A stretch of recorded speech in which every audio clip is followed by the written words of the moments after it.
So Logan, here at YCS Philadelphia, you just got top 32 piloting Superheavy Samurai. How was your experience? It was good. It was my first YCS, so I was definitely happy to get the top. For sure. Do you have any shout outs you wanted to give beforehand? Yeah, shout out to Endangered Hobbies and NAWCQ, shout out to Peroni, and shout out to Tej for helping me in Top Gun. Awesome, for sure. Let's go ahead and get into the profile.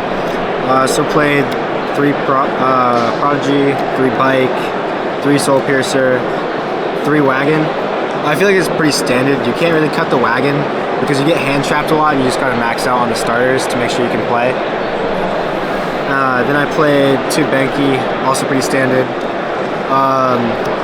2 Soul Peacemaker. I didn't want to draw this card, so I didn't put it at 3, but there was a lot of times where you needed the second copy in the grind game, or you didn't want it to get banished off of a Rise Heart and then not have it, so 2 is a good number. Sometimes you side it out, one of them out going second. Then for the 1-ups we played Soul Claw, Soul Gaia Booster, Stealthy, and Scales. These 3 are standard. This was good because if I drew Tunneler, it was another target to search off Gearbox, and also I'm playing Malong in the extra deck, so this helped make that with Prodigy. Then for like the curious targets, or like the searchers, we have Jizukuru, Tunneler, Gearbox, and Regulus. I didn't actually search this at all today, but I drew it a few times and it was really good.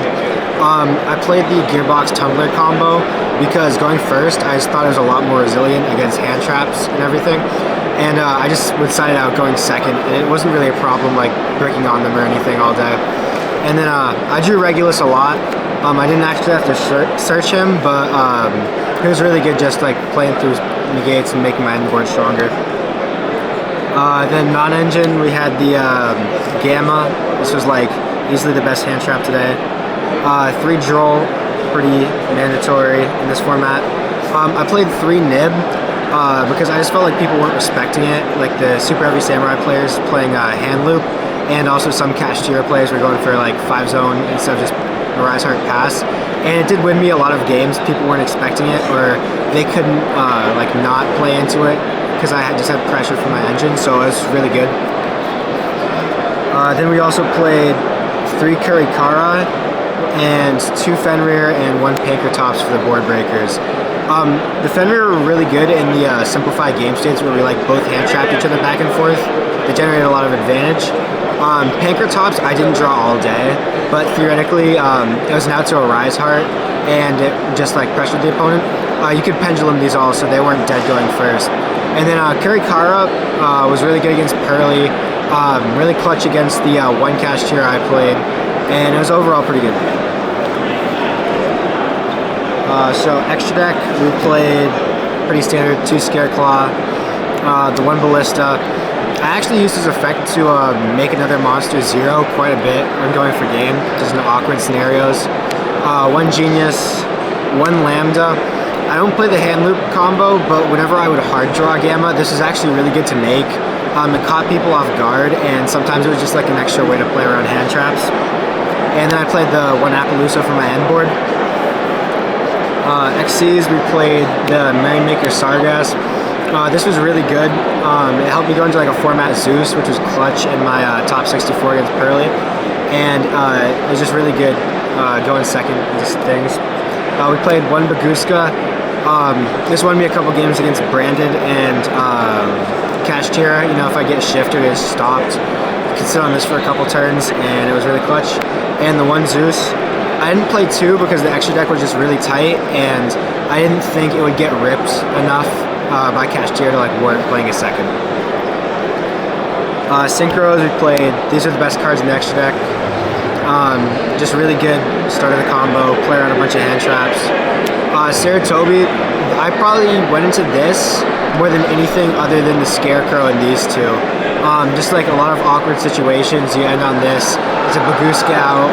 And also, like, pretty much every deck, like Branded, Pearly, Kashtira, Superheavy, has some continuous spell that they need. So this is actually a really good interruption. I played the 1 Savage. I usually made this like turn 2 or 3 on the follow-up. But it was really clutch. I summoned it a lot. Helped me like OTK through Nib multiple times. And then I played 1 Omega.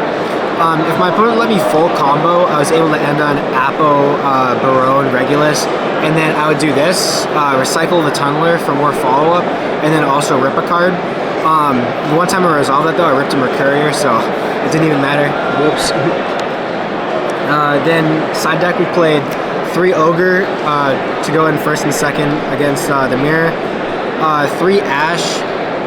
This could have replaced Kurikara in the main because Kurikara I usually didn't like resolve game 1, but this was here for Branded, Labyrinth, just rogue decks overall.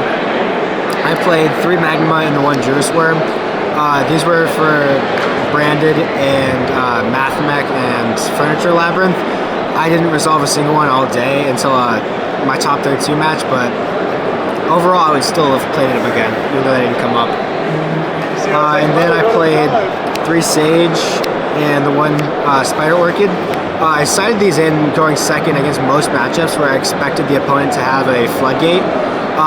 So this would pop one of your monsters and any card they have, summon himself out, he's a 2900 body, and then also when he goes to the graveyard, he would search this, which is another spell and trap out, plus a scale 8. And these were really clutch. I popped Rise Heart, I popped There Can Be Only One, popped Skill Drain, definitely really clutch. And then I played 1 Malong in the extra deck. I would usually side this in for the Ballista going second when I took out Gearbox and Tunneler. And the idea behind this is that you can search Soulclaw during your combo and make this before you make Barone. And then when it's sent to the graveyard, it bounces a card so it can out Floodgates or Baguska or just anything so you can try to OTK. Insane, man. I see again that this deck did get hit on the ban list. Are you still considering it afterwards? Probably not. I'm probably going to look at like Cash 2 or Branded, but it's definitely good playing it at this event. For sure, man. First YCS and a first top. Congratulations. We look more to see forward from you, okay? Take care.